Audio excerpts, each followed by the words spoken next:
when we refer someone's opinion, rule, law, or information source. On that time, we use the phrase according to. For example, সংবাদ অনুযায়ী আগামীকাল বৃষ্টি হবে. According to the news, it will rain tomorrow. ডাক্তারের মতে তোমার বিশ্রাম নেওয়া দরকার. According to the doctor, you need rest.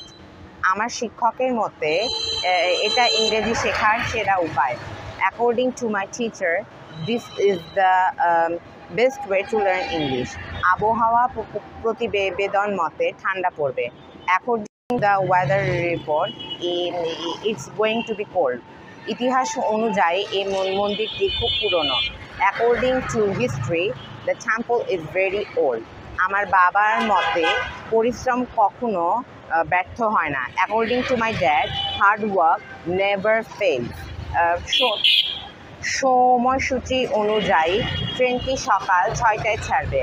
According to the schedule, the train leaves at 6 a.m. আমাদের ঐতিহ্য অনুযায়ী আমরা বড়দের সম্মান করি. তো এটার ইংরেজি কী হবে এভরিওয়ান? এটা আপনারা বলবেন, right this in comment below.